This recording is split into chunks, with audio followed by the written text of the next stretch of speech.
ஆண்டவராகிய இயேசு கிறிஸ்துவின் நாமத்தினாலே உங்கள் ஒவ்வொருவருக்கும் அன்பின் வாழ்த்துக்கள்.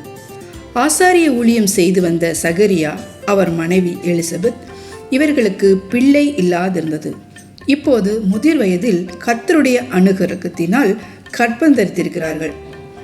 இதை இவளுடைய இனத்தாலாகிய மரியாளுக்கும் இந்த செய்தி தேவதூதன் மூலம் அறிவிக்கப்படுகிறது. கன்னி மரியாளும் பரிசுத்த ஆவியானவரின் வல்லமையினால் கர்ப்பவதி ஆகிறாள் என்னும் செய்தியை தேவதூதன் அறிவித்திருந்தார். இதனால் மரியாளின் விசுவாசம் உற்சாகப்படுகிறது. தேவனுடைய கிருபையினால் எலிசபெத் கர்ப்பந்தரித்து 6 மாதம் ஆயிற்று.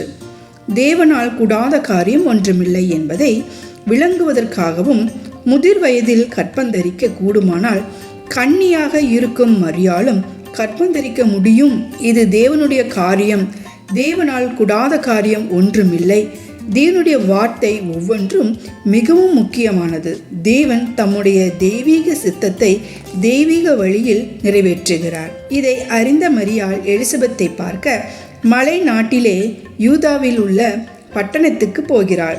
தன்னுடைய விசுவாசத்தை உறுதி பண்ணுவதற்காகவும் தன்னுடைய இனத்தாலாகிய எலிசபெத்தின் சந்தோஷத்தில் பங்கு பெறவும் போகிறார். அது மட்டுமின்றி தன்னுடைய நிலையை நன்றாக புரிந்து கொள்ள துணை மரியாளுக்கு தேவைப்படுகிறது.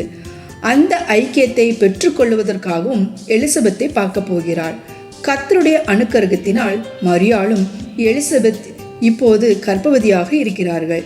இவ்விரண்டு கர்ப்பவதிகளும் சந்தித்து பேசுகிறார்கள். நல்லவர்கள் ஒன்று சேருவது மிகுந்த சிறந்த ஊழியம். நம்முடைய ஆத்துமாக்களில் தேவனுடைய கிருபை கிரியை செய்யும் போது நம்மை போன்ற சக விசுவாசிகளுடன் ஐக்கியம் வைத்து கொள்ள வேண்டும். தேவன் நமக்கு கொடுக்கும் கிருபையை போல வேறு யாருக்கு கொடுத்திருக்கிறார் என்று தேடி பார்த்து அவர்களிடம் ஐக்கியமாக இருப்பது நமக்கு நல்லது. விசுவாசிகள் ஒருமித்து வாசம் பண்ணும்போது மனதுக்கு ஆறுதலாகவும் இன்பமாகவும் இருக்கும். மரியாள் சகரியாவின் வீட்டுக்குள் பிரவேசிக்கிறாள். அங்கிருந்த எலிசபெத்தை வாழ்த்துகிறாள்.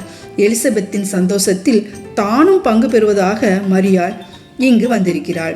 மரியாளுடைய வாழ்த்துதலை கேட்ட பொழுது எலிசபெத்துடைய வயிற்றிலிருந்த பிள்ளை துள்ளிற்று. கர்ப்பவதிகள் தங்கள் கர்ப்பத்தில் இருக்கும் குழந்தையின் அசைவை புரிந்து கொள்வார்கள். ஆனால் மரியாள் வாழ்த்திய போது எலிசபெத்தின் வயிற்றில் இருந்த பிள்ளை சாதாரணமாக அசையாமல் அது துள்ளிற்று. மரியாளின் வாழ்த்தை கேட்ட எலிசபெத்து பரிசுத்த ஆவியினால் நிரப்பப்படுகிறாள். எலிசபெத் பரிசுத்த ஆவியினால் நிறைந்து தீர்க்க தரிசன வார்த்தையை பேசுகிறாள். மரியாளை ஸ்திரீகளுக்குள்ளே ஆசீர்வதிக்கப்பட்டவள் என்று அறிவிக்கிறாள். மரியாளை தன்னுடைய ஆண்டவருடைய தாயார் என்றும் அங்கீகரிக்கிறாள். சாதாரண சத்தத்தில் பேசாமல் எலிசபெத் உரத்த சத்தமாய் பேசுகிறாள். கர்த்தருடைய தூதன் மரியாளை பார்த்து, ஸ்திரீகளுக்குள்ளே நீ ஆசீர்வதிக்கப்பட்டவள் என்று கூறினார். அதே வார்த்தையை இங்கு எலிசபெத்தும் கூறுகிறாள். இத்துடன் மரியாள் ஏன் ஆசீர்வதிக்கப்பட்டாள் என்பதற்கான காரணத்தையும் எலிசபெத் விவரிக்கிறாள். மரியாளின் கர்ப்பத்தின் கனியும் ஆசீர்வதிக்கப்பட்டது என்று கூறி மரியாளை ஸ்திரீகளுக்குள் ஆசீர்வதிக்கப்பட்டவள் என்று அறிவிக்கிறாள். இப்படியாக எலிசபெத் மரியாளின் வருகையை வரவேற்கிறாள். கன்னி மரியாளை எலிசபெத் தன்னுடைய ஆண்டவருடைய தாயாராக அங்கீகரிக்கிறார். மரியாளை தன் வீட்டுக்கு வரவேற்பது மாத்திரமல்ல, அவளுடைய வருகையினால் தனக்கு ஸ்லாக்கியம் கிடைப்பதாகவும் அவருடைய வருகைக்கு தான் பாத்திரம் அல்ல என்றும் எலிசபெத் தன்னை தாழ்த்துகிறாள். பரிசுத்த ஆவியினால் நிரப்பப்பட்டிருக்கிறவர்கள் பெருமை பாராட்ட மாட்டார்கள். தங்களுக்கு பலவிதமான தகுதிகள் இருந்தாலும் ஆற்றல் இருந்தாலும் தேவனுடைய சமூகத்தில் தங்களை தாழ்த்துவார்கள். தங்கள் சுய முயற்சிக்கும் சுய பிரயோஜனத்துக்கும் முக்கியத்துவம் கொடுக்காமல் தேவனுடைய கிருபையே உயர்வாக நினைப்பார்கள். எலிசபெத்தும் பரிசுத்த ஆவியினாலே நிரப்பப்பட்டிருந்ததினால் தன்னை தாழ்த்தி தேவனுடைய கிருபையை உயர்த்துகிறாள். எலிசபெத் மரியாளை தன் மனதார வாழ்த்துகிறாள். எலிசபெத்தின் வாழ்த்து செய்தியை கேட்ட பின்பு மரியாள் கர்த்தரை துதித்து பாடுகிறாள். புதிய ஜீவனையும் புதிய சந்தோஷத்தையும் புதிய பலனையும் பெற்றுக்கொள்கிறாள். அவளுடைய விசுவாசம் உறுதிப்படுகிறது.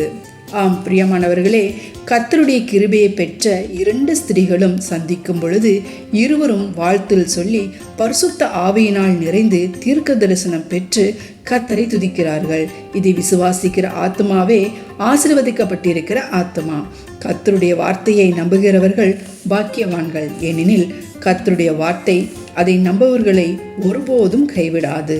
கர்த்தருடைய வார்த்தை நிச்சயமாகவே நிறைவேறும்.